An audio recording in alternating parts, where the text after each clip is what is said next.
I guess I'll be closing off today. I really appreciate you coming here. I was just talking with the last speech I gave in Amsterdam was to 40,000 people. I actually kind of like this intimate gathering because one thing that's weird about doing a speech to that many people, it was at a tech conference. I was talking about Bitcoin and political power. And so many people, of course, they're so wired, the people in the audience. I actually looked down and saw people watching my speech on their tablet while I was right there in front of them. And they were like looking at the speech, and I'm like, I'm right here. There's a delay there. I mean, why are you? Anyway, so I wanted to talk about violence, which of course we're all heavily concerned with reducing.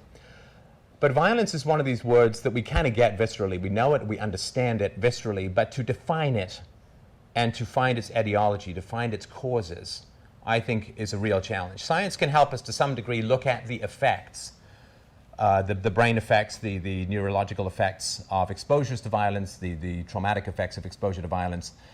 But I will argue, because I run a philosophy show, and so I think that's the most important thing, but I'd like to make an argument, because we're not overly packed here, we can make more of a conversation, so jump in and whatever, raise your hand.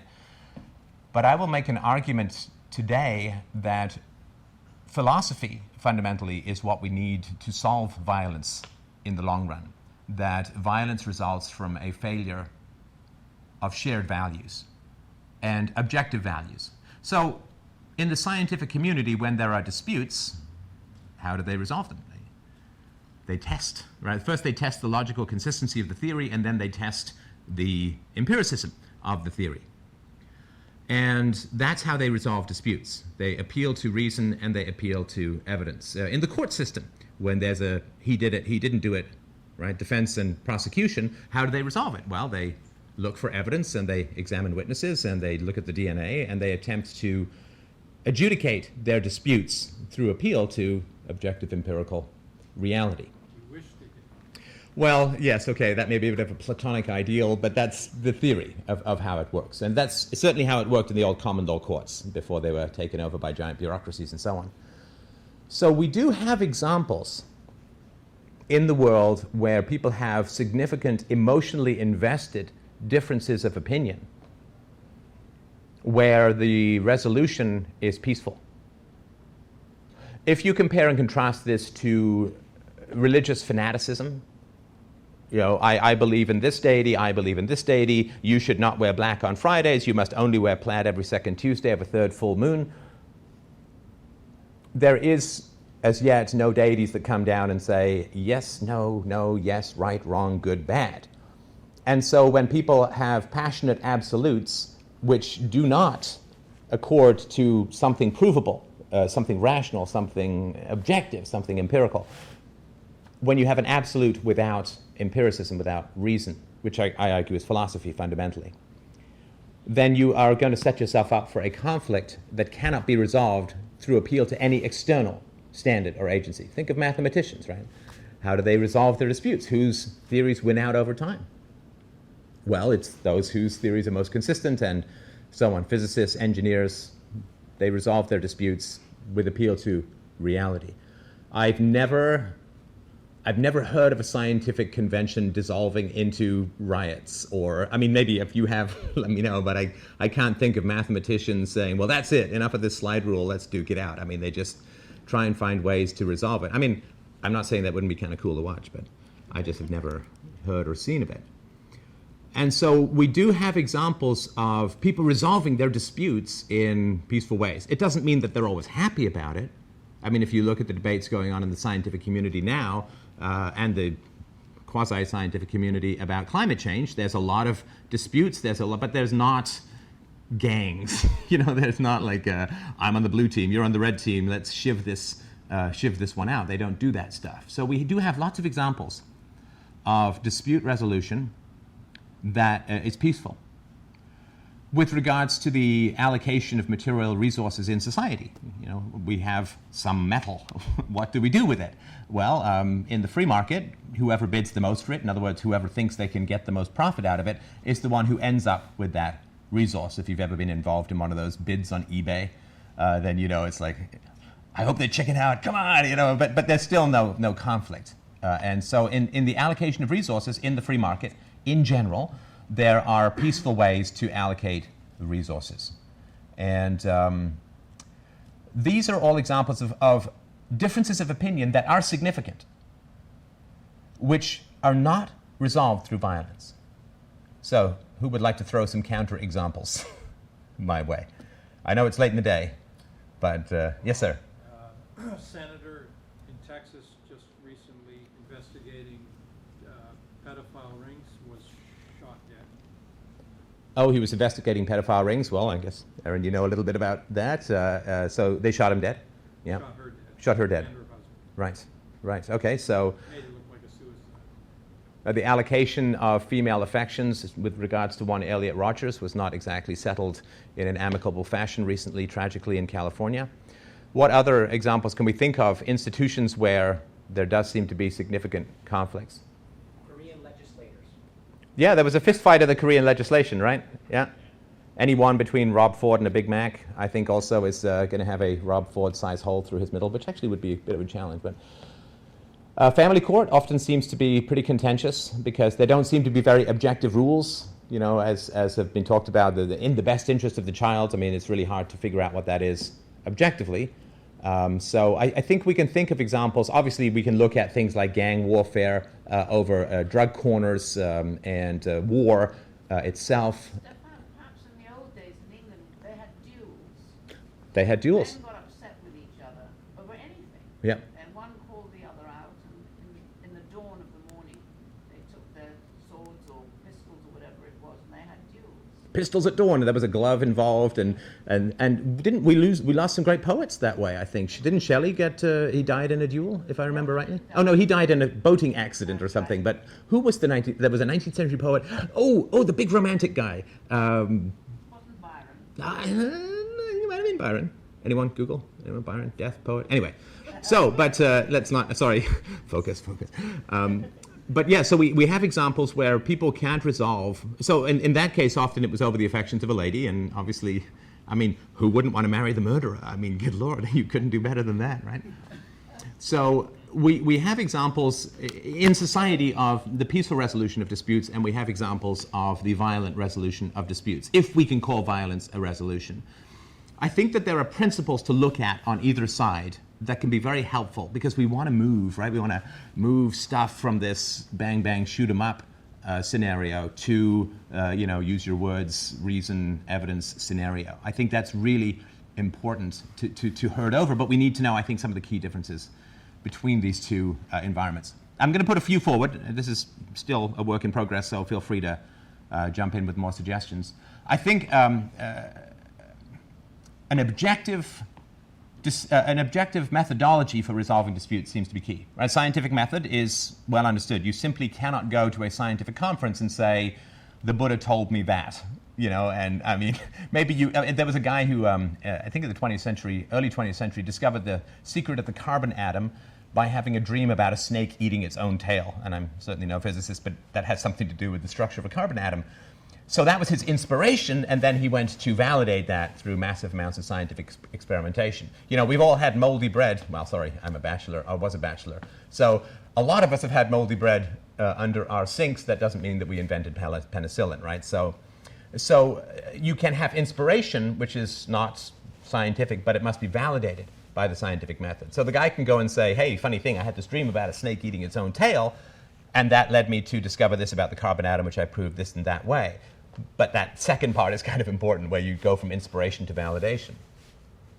So I think an objective methodology for resolving disputes, whether it's mathematics, whether it's a scientific method, whether it's profit in the business world, because it can do with human desires, but those human desires need to be objectively expressed. And one of the ways that the degree of desire is the degree of money that somebody is willing to spend on something. The more money, the more desire for that object. So even which business plan is better? Well, I mean, the one that's most profitable is generally better. The market, the customer decides.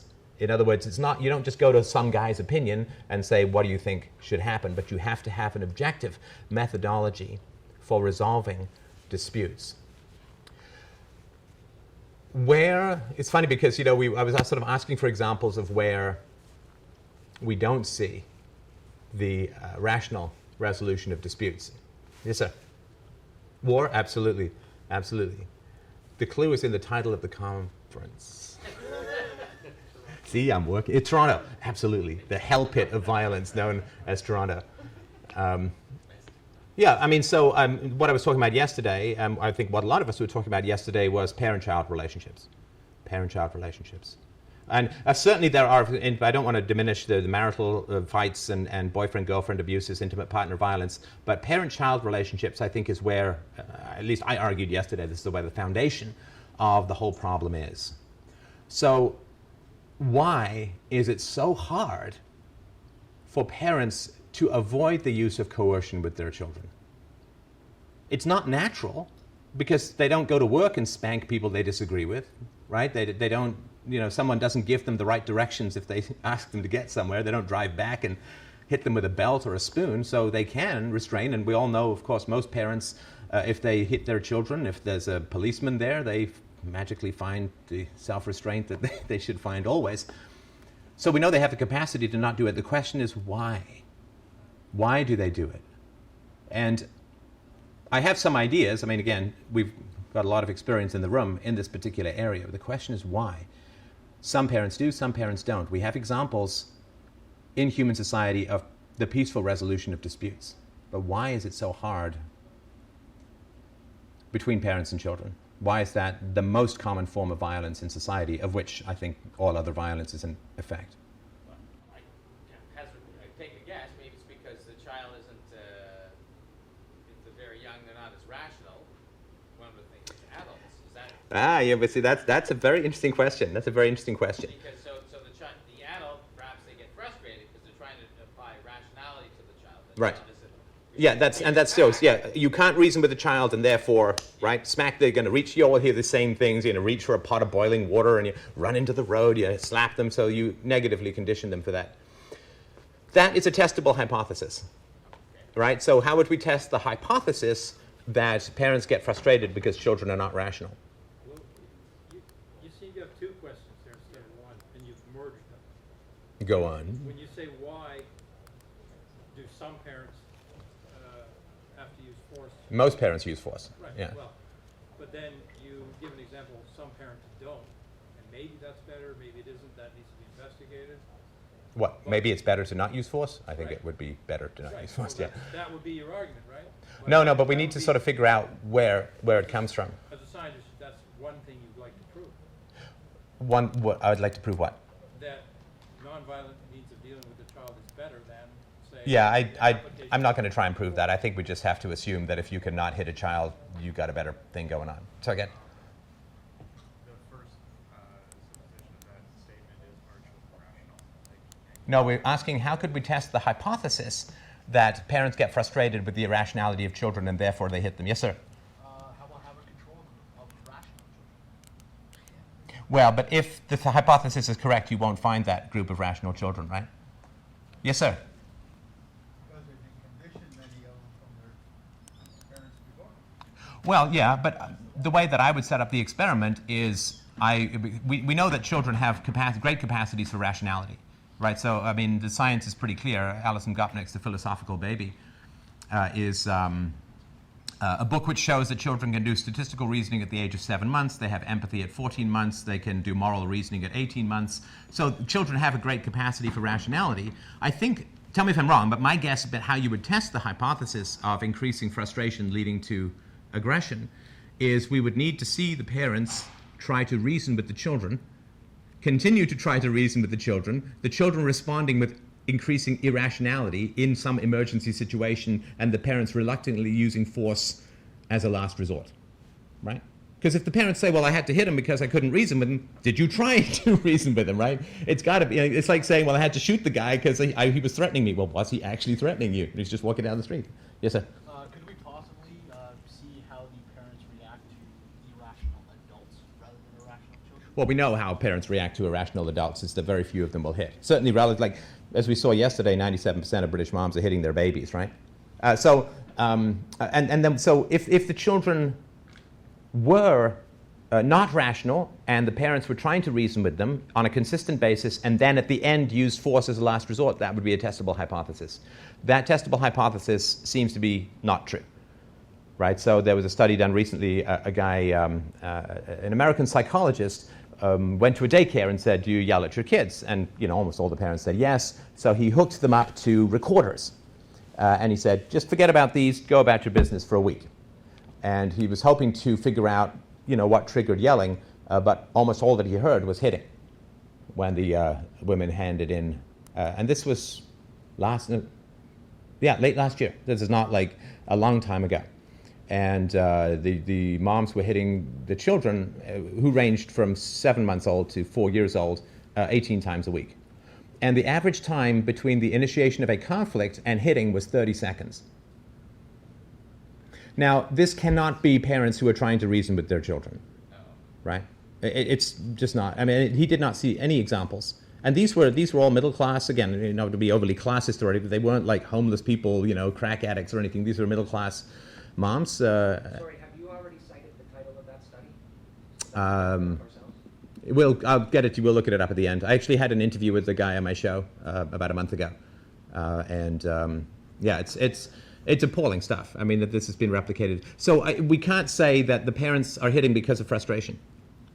Was any kind of control group of women the mothers who didn't hit? He couldn't. He said he wanted to study yelling, so he asked parents if you yell at your kids. He didn't ask anything about hitting, but he couldn't. He said he really couldn't find anyone who didn't yell at their kids. So he couldn't have a control group where there was no parental aggression, because I can't imagine a parent not yelling but hitting, if that makes sense, right? So not yelling must be the least aggressive. I think, the yelling would begin it. Yeah, yelling starts, but he couldn't even find parents who weren't yelling. You keep saying parents, but you're talking. I'm sorry, one at a time. Sorry, go ahead, Aaron. The women I've worked with who were very violent to their children, in their own histories, they were hit. Yes. And it's called the hitting habit, I used to argue Yep. with them. But I wondered if that is because it's generational violence, and at that 3 to 4 year old age, when the parent is actually negotiating with the child to deal with aggression, that doesn't happen to the mother in her child. Yes. And she never learns to control herself. She then does exactly the same to the child. Yes. So you see this generational violent pattern. Yes. Yes, and I don't know, I've not seen any examples, there may be those that exist. I've not seen any examples of a child who was raised peacefully and reasonably who then hits their own children. I think that's true. This to me would be as incomprehensible as a child breaking into fluent Mandarin who'd never been exposed to Mandarin. To me, interpersonal relationship habits is a form of language, and if you never get exposed to Mandarin, well, you're never going to speak Mandarin. I mean, so I agree with you that, but some people do break out of it. But Well, those are the transcenders. yes, those people, the invulnerables. They've never studied. Yeah, isn't that a shame? Well, wouldn't you want to find out why? I mean, hey, some people are immune to this virus. Shouldn't we study that? Anyway. I think you have to accept in England, we've had a long history of what we call public schools, they're private schools, and the violence towards the children. It's only recently been stopped. And Prince Charles says publicly, the beatings I had never done me any harm. There's a real English attitude. I went to boarding school in England and I was caned. Oh yeah, there was canings. There were basically solitary confinements. There was starvation diets for children who misbehaved. But at least there were no psychotropic drugs. So dodge that bullet. You dodged this question. So you're saying parents, keep saying parents, but the only evidence you're talking about is women. Well, the studies I'm citing are women, and So there why seems are to we be about a saying men? 65-35% split between women and men abusing children. And part of that, of course, is increased exposure on the part of women to children, but that's certainly not the whole story. Well, women are put in charge of the smaller children. Yes, they are. And at that critical juncture, then it's, like you said, if it is generational, the women are transmitting it. Right. Now, sorry, I'm pointing this at you. Now. But but the challenge is we all have the capacity to learn new information. Because a lot of people will say, well, this is how I was dealt with as a child, and therefore there's some excuse or something like that. Yes, go ahead. Yeah, I was going to say. Oh, sorry. The fellow back here. You're right behind you, so sorry. That's script and anti-script. You have script and anti-script, did you say? My father beat me, therefore I beat my children. And then you get the other person that says, I was beat so bad when I was a child, I won't inflict that on Yeah, it's like the person who says, my dad was an alcoholic, that's why I'm an alcoholic. The other guy says, I've never touched a drop because I saw what alcoholism did. So Either way, they're driven, well, that's a good it's still preferable, but it's still a reaction. But we do, I mean, I'll believe that parents, when parents say, well, I was hit and therefore I had to hit, I'll believe that if they still have rotary phones. If they still have rotary phones and a 12-inch black and white television and a Studebaker from 1965, right? But they've upgraded other things in their life, right? They've had the capacity to learn new things. They've got color TVs, they've got DVDs, they've got tablets or smartphones. They have the capacity to upgrade their skills. So people can't say, what happened to me as a child is causal to me behaving this way as an adult, because in other areas they've absolutely upgraded their skills where it serves their needs and advantages. So again, if somebody is living in some time bubble from when they're a kid, I'll believe that they've never learned anything new, and it's more believable that they would do that. Sometimes it's just a reaction. But saying sometimes it's just a reaction doesn't, I don't think it explains much, right? Point you have to, as an adult, become rational and say yes, like, because I have to be as somebody why I have to continue it. Right. But it's still, it's like any other habit. If it becomes a habit, it's very hard sometimes when you're angry, you just slip back into it. Sure. I know better, I shouldn't do that. Right, right. As opposed to somebody that maybe has never been hit in their life, doesn't fall back on that. Right. Well, I'll give you a possibility as to why we see aggression significantly in parent-child relationships that is unique to parent-child relationships, and I think would help. One of the things that I think is true, that's a really terrible argument. I think it's true. That's the worst philosophy ever, right? But let me make the case and then see if it makes any sense to you. If I cannot prove something to my child, but it is imperative that my child believe it and live by it, what are my options? Indoctrination, okay. But so let's say I believe that the child must curtsy to Zeus every morning. Whatever. I mean, make up anything, although tragically we don't have to make up much. Obey a red light, No, you can make a rational case for obeying a red light. but not to a 4-year-old. But why would a 4-year-old need to obey a red light? I mean, they don't He drive. might be about to run out in front of a Mack truck and you grab him, and because he's too young to teach him not to do that, you have to use some kind of discipline that would... Grabbing a child is not abuse, right? Like, so for instance, if there's a blind guy about to wander into traffic and I restrain him, I don't get charged with assault, right? But if you spank him, you do. Well, no, but you said grab him, not spank him, right? But I'm Spanking is saying different. The next step would be discipline. Well, no, not necessarily. Well, because for me, and I have this conversation with parents all the time who call in and say, well, what about these emergency situations that I need to condition my child to not do? What about those? And it's like, well, your job as a parent is to prevent those from coming into existence. Why is your 4-year-old near a road unsupervised, right? It's a failure of parenting does not justify assaulting a child, right? I mean, you put your hot boiling water on the back of the stove, right? You don't leave it on the front. And if you have forgotten that, why would you hit the child for your own negligence? I mean, and again, I've been a stay-at-home dad with a very rambunctious little girl, and it is my job to make sure that her environment is safe. And if I failed in that, then the idea of aggressing against a child for my failure of protection is not, build a fence around the yard. I mean, don't take the kid to a park where there's no cars. I mean, you just have to do those things proactively. Where do you get the resources? No, I can't. Look, I can't get into a debate with just you. I have to talk to the whole audience. All right. So, and if you don't have the resources, then don't have the kids yet. Anyway, if I'm going to demand and insist that my child obey an edict that I cannot explain to the child, but it is absolutely necessary that the child obey that edict, it seems to me that is a recipe for escalation. Right? So if I say you must curtsy to Zeus every morning, or thunderbolts will hit my friends, that can't be explained to a child.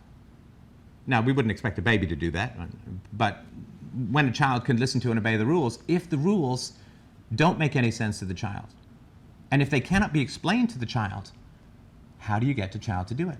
Children are incredibly skeptical. Children are, in my experience, the natural philosophers of the world. They are incredibly skeptical. My daughter is like, why? It's a perfectly valid question. Welcome to the Socratic tradition.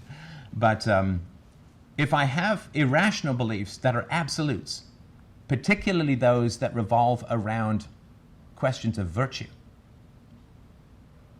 and my child must obey virtue that I cannot explain to the child, I think we have a recipe for aggression and escalation then.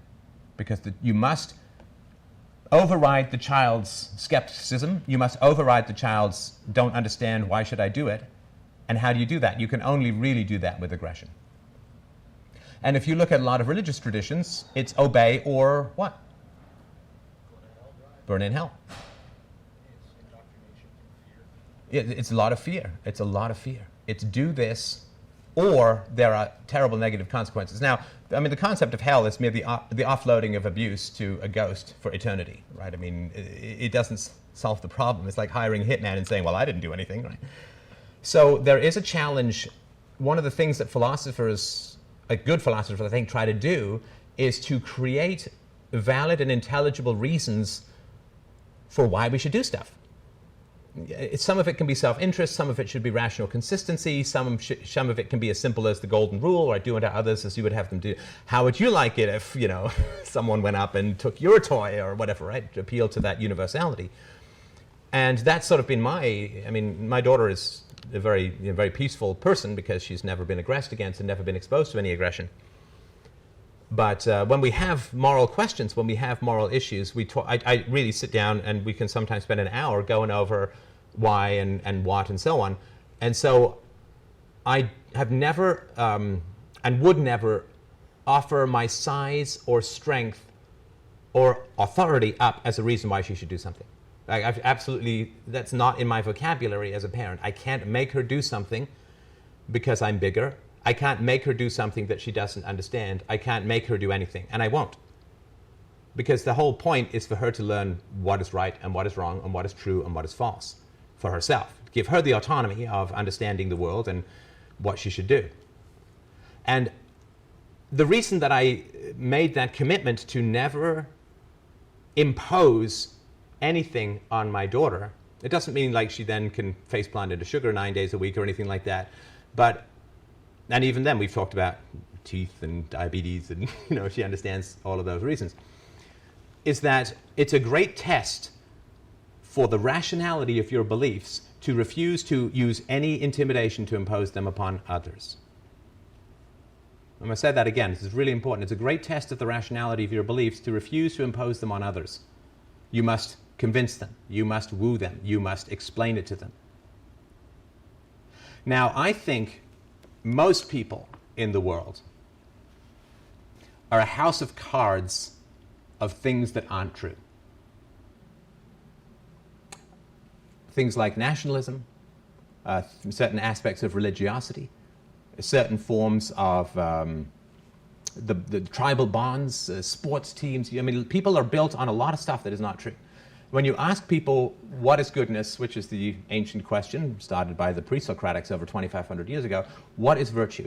Why be good? What is justice? Why not kill people? Why not steal? Why not? Why not? Why not?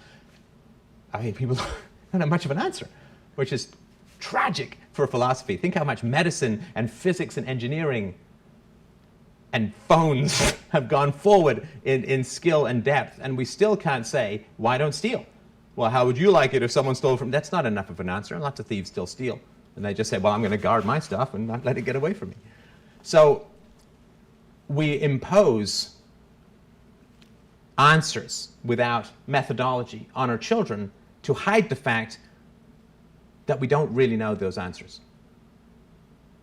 Like in olden days, in the old days, back when I was a young whippersnapper, but way back, you know, some poor guys had to live at the bottom of a volcano. And they didn't like it when the volcano blew up, which it would do every now and then. And some guy would be chopping wood and the volcano would erupt. Some other guys would say, it's the chopping wood angered the volcano god, so no chopping wood. Okay, no chopping wood, at least on that day, right? Then someone was dancing, and then the volcano erupted. No dancing, right? And it's these absolutely non-causal relationships between accidental behaviors and disasters are the root of most of what is called culture, at least in my opinion. If you don't cut off the foreskin of your son, then, whatever, right?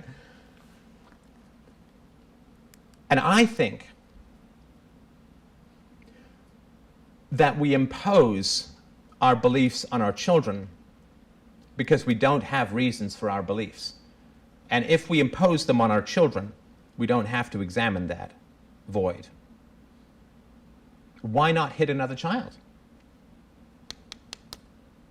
I mean, that's a very fundamental question. Well, how would you like it if, what if I'm a masochist? Or what if I love to fight? Some people love to fight. They love, or the biggest guy is like, yeah, let's solve this by fighting, right? Because he's going to win. Don't initiate force. Well, why are we arresting people for smoking drugs? They're not doing anything violent. Well, right? I mean, whenever we try to impose rules on our children, we expose significant weaknesses in the moral fabric of our own society. Right? Don't ever use force to get what you want. Well, but maybe I'll give a politician some money to get preferential legislation for my business. Well, the legislation is force. So I think that we have massive gaps and voids and holes in our moral consistency, which is very hard to live with as a society. It opens up massive holes in our sense of ourselves as good people. Because if we don't know what goodness is or how we can apply it consistently, we really cannot claim to be anything other than good by temperament, good by nature, good by upbringing. I mean, I've been talking about virtue for about 30 years. I guess I started in my late teens, about 30 years. One of the things that's so annoying about talking about virtue is like diet books for thin people. Because the only people who care about virtue are people who already have empathy and people who are already good and would never do violent things, really. And the people who don't care about it never show up to the conversation. So you're always preaching to the choir when you talk about virtue, but that's maybe a topic for another time. And this is why I think that the job of reducing violence in society, particularly the violence between parents and children, comes down to philosophy. If philosophers, and I don't mean that like you have a PhD in philosophy, I have a master's, so I can't say that. But what I mean is people who are willing to reason from first principles relentlessly, resolutely. Take no prisoners. Doesn't matter which sacred cows go under the mulch. You reason from first principles. If we have something called the non-aggression principle, we push it and we push it and we push it. Because that's what science tells us works. You don't have E equals MC squared in Delaware, but not in Minnesota, right? It's universal. And so if you have a moral principle, which I respect, called the non-aggression principle or property rights, two sides of the same coin, we push it, we push it, we push it, until we can truly universalize it. But through that process, enormous edifices of culture fall by the wayside, which is fine. I mean, it's nice that we don't have slavery, right? Slavery was the core human institution throughout approximately 100,000 years of human history, and that went down the wayside, which is good. Now we've replaced it with national debts, which, I guess is a step forward. It is. But when we take these principles and we push them to their widest conceivable universalization, and we recognize the limits of what we have inherited, because violence is used to cover up ignorance. Violence is used to cover up inconsistency. Violence is used to cover up hypocrisy. Have we all seen the mom hit her child saying, "Don't hit"? If that's not a moral hole that could suck in an entire galaxy, I don't know what is. And I have always tried to take the approach in what I talk about and as I talk that, and it's an old question, I certainly didn't invent it, and the question came from the ancient Greeks, and the question is evil merely a form of ignorance? Is violence merely a cover for ignorance?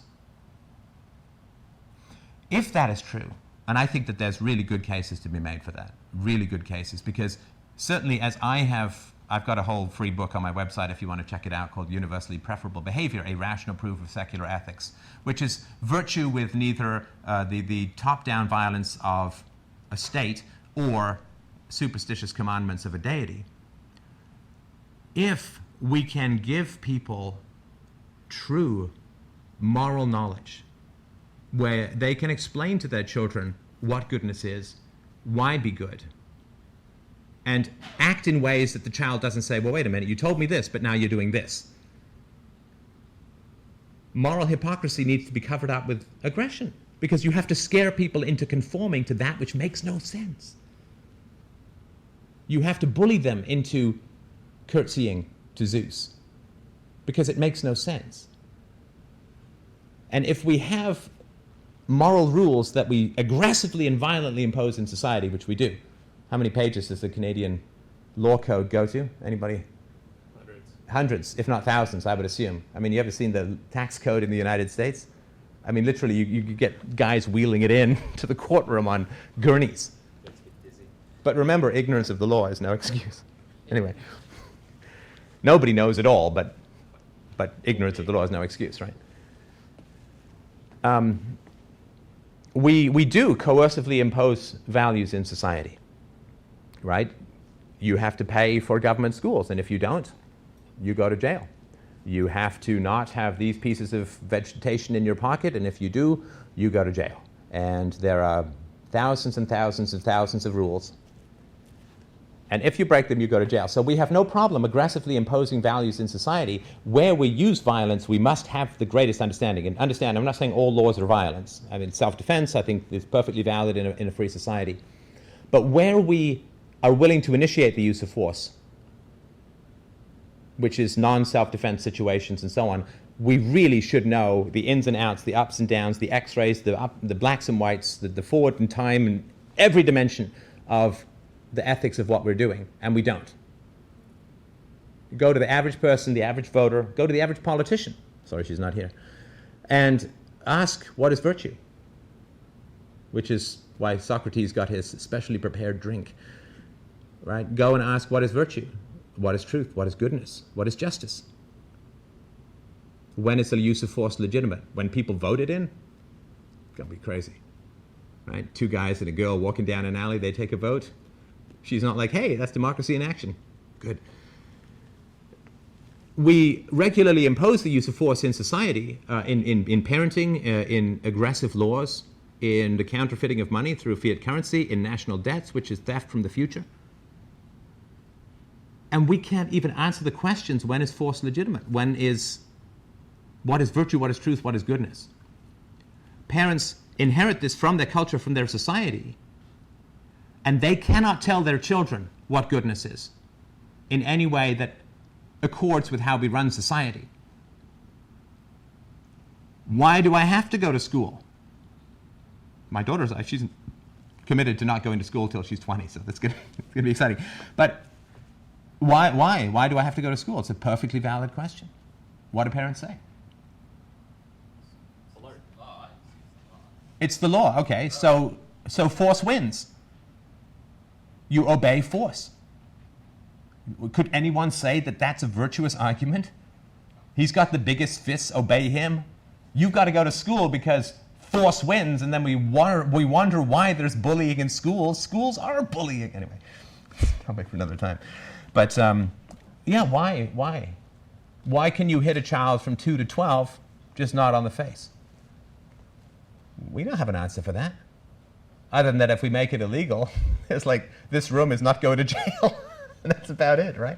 Well, the legal test in the criminal code says that corporal punishment on children by parents has to be exclusively for the purposes of correction and instruction. Absolutely, but you try that in a performance review in your company, exclusively for the purposes of correction and instruction, and you're not going to have a fun day, are you? Right? No, but if parents cannot meet that legal test. And who knows? I mean, there's no, I mean, that's saying violence is okay if some abstract standard which will never be applied to the family household, because kids are getting spanked 18 times a week, and who the hell knows whether there's anything to do with instruction in that. The statistics show that there's nothing to do with instruction on that. It's parents getting angry because children aren't obeying them because they're bigger. and they have bigger muscles, and they can hit them legally. Did the researcher forward his data to law enforcement? This is in America. I'm not even sure what, I think in the case of America, it's even worse, particularly in the South. In America, there's still like, what, 30 states where you can hit children in school in America? Well, that's all in the South because they need to produce their soldiers, right? But I'm going to make the case, and finish making the case because it's late in the day, but I think we have massive holes in our moral understanding, which we don't know about, which we don't admit. What is virtue? What is truth? What is the appropriate use of coercion in society? We don't know. I don't think we know. Ask people, ask yourselves, ask those around you. I mean, I've been asking people this question for over 30 years. Nobody knows, deep down. We have laws, we have guns, we have police, we have prisons, we have spanking, we have schools, we have punishments, we have detentions, we have back of the hand, we have timeouts, we have go to bed without your supper, we have all that crap. But we're like blind men spraying bullets in a forest. We don't know what we're doing and why. We just inherit all this nonsense and reproduce it because we don't know what we don't know. We don't admit what we don't know. People say, well, I hit my child because my child is not rational. They can't even define rational. It's like saying, I hit my child because my child is not a Bugelschnibbel. What's a Bugelschnibbel? I don't know. Okay, so you just want to hit your child for psychological reasons. So, until we can chip away at the false certainty that we have about our moral knowledge, I don't think we're fundamentally going to be able to solve parent-on-child violence, intimate partner violence. All violence results from a need for resolution in the absence of an objective methodology. Boy, there's a bumper sticker for you. That will clarify things for people, right? When you don't have an objective methodology, but you must make a decision, you are in a win-lose situation, by definition. Right? We have to get on the bus. You're not coming, I must pick you up and put you on the bus, because we have to get on the bus. You have to obey me. We have to go to church. You have to go to school. You have to do this. You can't do that. You must do your homework. And because there's no objective methodology, no reasoning, no third party, which is not some person, dad, who's going to get mad or whatever, then we end up having to impose things on children by force, by intimidation, by punishment, which teaches them nothing but obedience to power. It's the old question, why do we worship a God? Do we worship a God because God is good or because God is powerful? Well, if we worship a God because God is good, then God has given moral instructions which God must obey. And if God does not obey those moral instructions, thou shalt not kill, then God cannot be moral. Now, if we don't worship God because he's moral, which by his own definition he is not, then we must be worshiping God because he is powerful. But this is what parents do. This is the template. We have inherited or recreated parent-child templates through religious templates and through governmental templates, oligarchical, hierarchical templates. We are told to obey the government because the government is good. We are told to obey God because God is good. But when it fundamentally comes down to it, it's because they have power. The power to send us to hell, the power to send us to jail. We are told to obey our parents because our parents are good. But our parents never explain what virtue is to us. They never empower us with a deep and true knowledge of virtue. They merely exercise their power over us and call it virtue, because it's easier to exercise power over someone and call it virtue than it is to say, I do not know what virtue is. And therefore, I cannot exercise power over my child because I do not have the confidence in my knowledge to know that power is legitimate in this situation. Now, it is the philosopher's job to be what Socrates called the gadfly. Now, a gadfly, I think, I should know this, but it's a British insect. It's a daddy longlegs. Not the daddy longlegs of most of the British families who tend to run off, but the daddy longlegs that they don't sting you. They just fly around, and you have nightmares of them. Well, I don't. Going in your hair. They have nightmares of them going up your nose or going in your mouth. So they're not stinging insects. They don't bite you. They don't take your blood. They don't take a piece of your flesh. But they just float around. They drive you nuts. It's like, I got no blood for you. What do you want? Mosquitoes, I get you. I understand you. Horseflies. I saw this meme. Okay, just minor aside, then I'll finish up. So I saw this meme on Facebook the other day. I don't know why. I thought it was funny. Maybe you will, maybe you won't. And the meme was this. A bee collects honey, pollinates the flowers, grows vegetables, makes fruit trees bloom, and all this sort of stuff. Very reluctant to sting human beings, right? That was the bee. And on the other side was wasp. Basically, just an asshole. Which is kind of true. What are you doing for us? Anyway, but, I knew if I told a joke, I'd lose my train. I'd lose my train of thought. The gadfly, there we go. So the gadfly is, it just circles around and is just annoying as hell. And really that is the job, I think, of thinking people. And we're all smart, high IQ, good communicators, all thinking people in the room.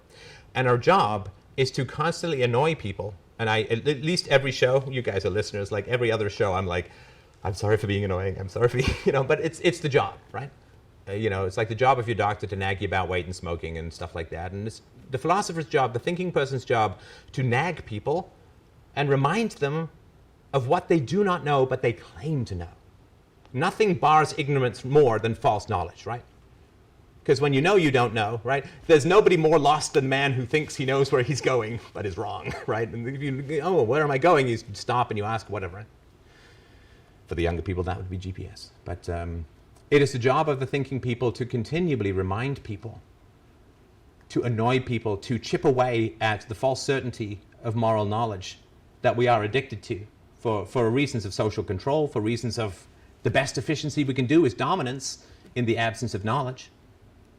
The best that parents can do is bully in the absence of being able to truly explain virtue and to truly be able to reason with their children. And I think it's my job, I'm making the case that it's your job too, but it certainly is my job to chip away at that. Because when we can replace false knowledge with true knowledge, we can replace coercion with reason. I think that's the goal. That's it for the speech, but you had a question or comment, and please feel free. That was a lot to go over. I guess you're saying as we think, for people to think and to... Here's something that came to my mind as you spoke, okay? This issue of... Something about wasps. Using force against children. Could it be that we as a society, maybe you as people who are into psychology are looking for, well, we're all people, therefore there should be one solution for all kids. So there should be a nonviolent solution for all children that will work. Could it be that in the realm of the nature of things, that in the human mind, every individual person that is born on this earth is different and unique from the other, which is probably a good, probably realistic. I like your snowflake theory, yeah. Now, could that mean that some children will need physical discipline in some way, control, as the way to correct them to become good members of society, and yet other children will go by that, what other people think is reasonable. In other words, the theory that you're saying that nonviolence. Yeah. So yeah, some kids may end up needing physical coercion. In other words, could I think the mix of genes I would be very happy if the parents would take on the goal of testing that hypothesis. In other words, never use aggression and see if your kids need aggression. Because I don't think that will ever be the case. I think, again, that's like expecting a kid to know Mandarin while never being exposed to Mandarin. I think if a child is not exposed to win-lose, hierarchical, dominance-based interactions, then I don't think the kid will ever do that. I mean, why? They wouldn't even know how to. It'd be like, my kid doesn't know the Greek word for a vase. I mean, she just doesn't know it, right? So, but I'm certainly open to the possibility. I mean, you never know. But I think that the hypothesis would be wonderfully tested by not being aggressive against kids. To expand that,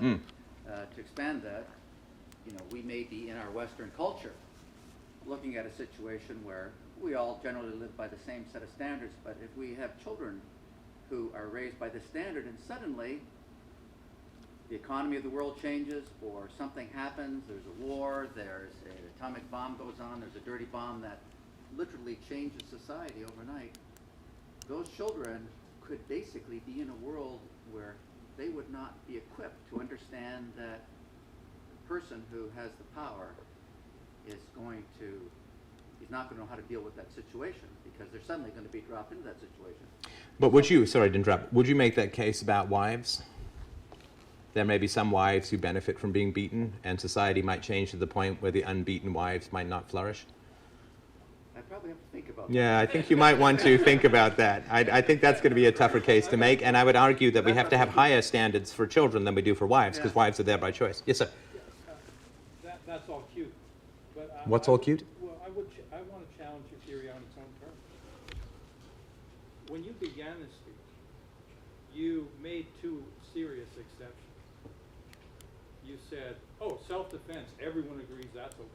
No, I didn't say everyone agrees. Well, I said you I pretty much accept took it for self-defense. granted Yeah. That there is a case where force is acceptable, and that is self-defense. Mhm. Then you extended it to property. Mm-hmm. Self-defense and property are two sides of the same coin, because my body is my property. That's very much in your own self-interest as someone who believes in the concept of property. Right? So just to be the gadfly around the gadfly, Sure. I just totally disagree with both of those things. You should call in. But the And question I of think that at the self-ownership same and time, property you're rights. trying to universalize the idea of reason instead of force, as if reason could always or universally replace force. Well, I said the non-aggression principle. The non-aggression principle is the non-initiation of force. But and again, I'm letting you define it, but I'm still saying, wow.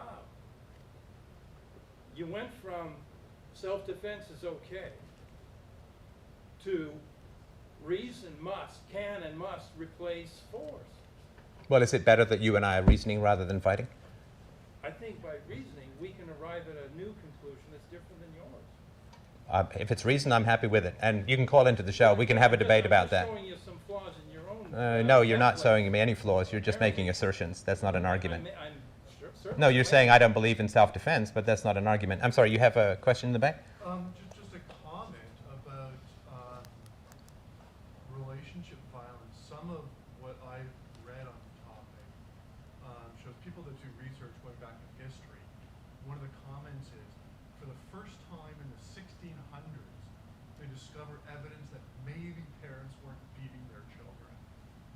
And before that, society was much, much more violent than it is today. London in the 1700s had a murder rate higher than New York City in the 60s.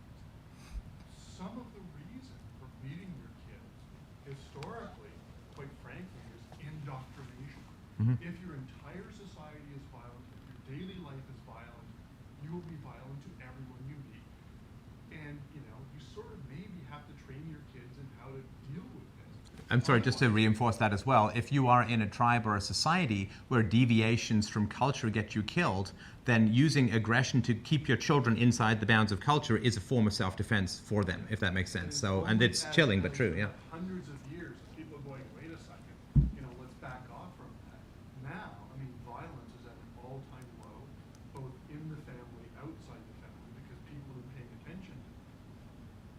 Yeah, and there certainly has been progress. I think we've got a long ways to go. And it is every culture's curse to think that they've reached the promised land, and then they find that the mountain is infinitely higher than we imagine. And I think there is progress. I think that, and I pose this question to almost every psychologist I have on the show, and every social scientist and every thinker: is childhood better or worse now than it was 50 years ago?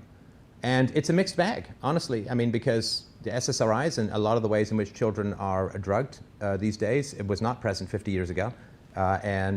National debts, kids are born into America, $1.4 million in debt, but that wasn't the case 50 years ago.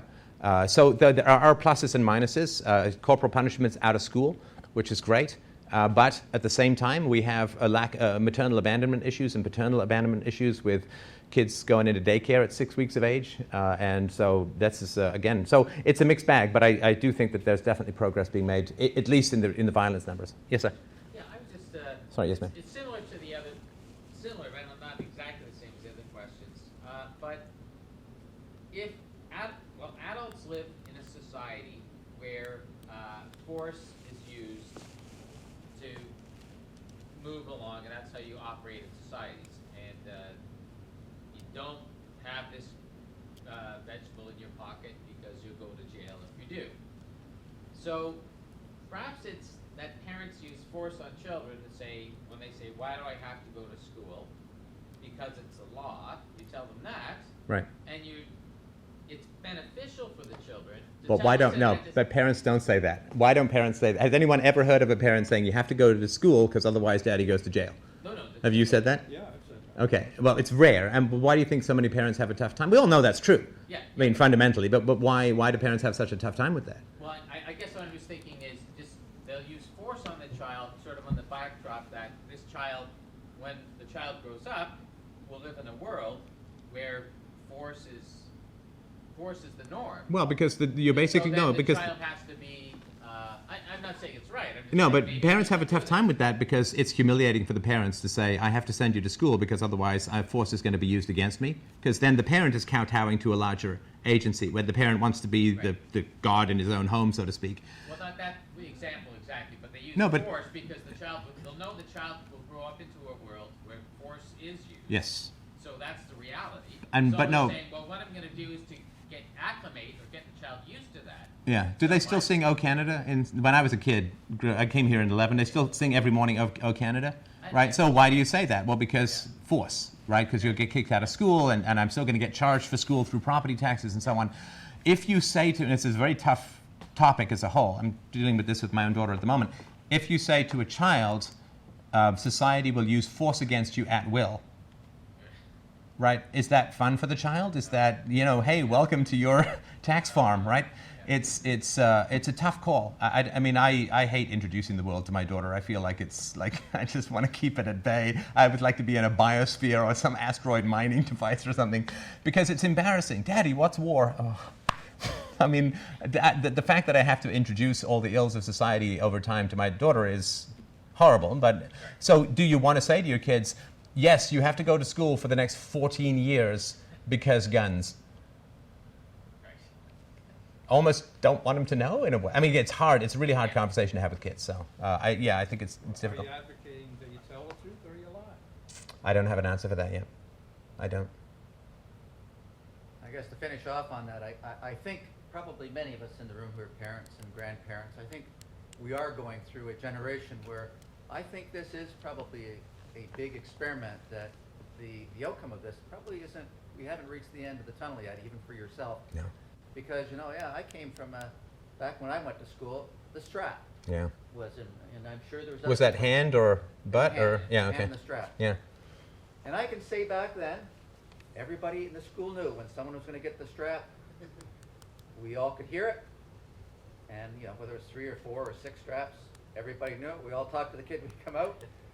But, there were generally no problems in the school back then. Kids were respectful for teachers. They respected their parents. And I think most people, probably in this room, and most parents, if you were to talk to them today, and most people, psychologists and people like yourself, would probably say that society today is a lot more troubled. In this 50 years, there's no doubt, the kids are on drugs, they're smoking, they're disrespecting parents, they got no respect for the elders. Now, some of it may be other influences such as TV and whatever, but I think in the last 50 years, we have been going through a period of time where I don't think we haven't had enough data yet to Yeah, really well, sociopathy. get those answers yet. Sociopathy is one of the most toxic human conditions. Has doubled in the last 15 years. And even the theory of no aggression in Yeah. children, as I said, may not be the final answer there. And maybe there's some mix, and it's hard to say. Yeah, I mean, that's a huge topic, in which we could do a whole conference on. My tiny answer would be something like this: that it's not that children's lives have become consequence-free; it's that adults' lives have become consequence-free, and I think that's the major problem in society. I think a fundamental thing that happened was that governments wanted more money. And governments directly funded the feminist movement. The feminist movement told women, go to work, your marriage is a prison, which moved them from, it created 2 new tax classes. One is women working, the other is all the people who took care of the children, who were unionized public sector or private sector workers, which gave more money to the governments and so on. So the massive herding of caregivers, of moms, into the workforce created a massive void of attachment, among children. The growth of the single mom welfare state in America, almost the entire welfare state is a single mother state. Single moms statistically are the biggest single determinant of a negative outcome for a child, whether it's a boy or a girl. It's more significant than class or race, socioeconomic status, age of the mother, or anything like that. Single moms produce the worst children. Not all single moms, of course, but statistically on average, criminals vastly come from single mom households, rapists, and problematic behavior disorders, and so on. Single moms are responsible for almost half the child abuse in America. Now, where did single moms come from? Single moms come from the fact that women who made mistakes in procreation ended up turning to the state rather than giving up their children to adoption, which is what used to happen in the past. Children given up for adoption have no worse outcomes than children who are born organically to a family. And so what happened was you took a lot of kids from getting to good households from parents who couldn't have kids or just wanted to adopt kids, and you put them in homes which were guaranteed to produce the most toxic negative outcomes for those children. That is the result of force. That is not the result of the non-initiation of force, because the welfare state is funded through the coercive redistribution or creation, which is basically inflation theft of money. So I would argue that, and this is just too, in the war on drugs and so on, it's the actual initiation of force that has disrupted marital relations, community relations. People on welfare don't need to get to know their neighbors. They don't need to, because they have the state to stand in for the provider. And so I think it really was an expansion of state power that has produced a lot of negative outcomes for children. So again, I'm not trying to twist the facts to suit the theory, but if that's true, then it is an example of the initiation of force causing problems, not the shrinking of the initiation of force. Again, I'm not saying that's conclusive, but that's sort of a rough sketch for me. Yes, sir? There's just one hole in that, and where you were claiming that kids in foster care were doing better. No, kids who were adopted, not foster care.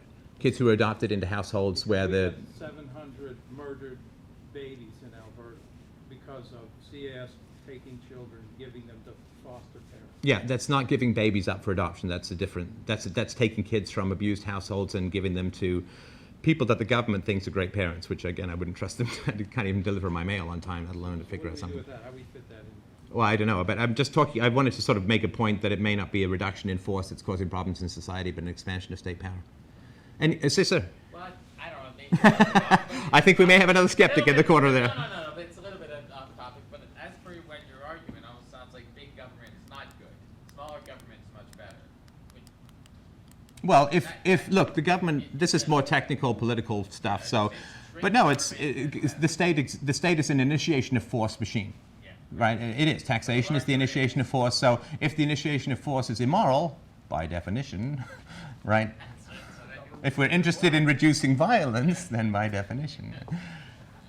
Anyone else? Okay, no, it's been a long day, but I really, really appreciate you guys' attention. A lot of material, and thanks again to the organizers. Thank you again so much for coming, and we'll see you next time. Thank you. Thank you, Stefan. Thank you. Very well done. Thank you.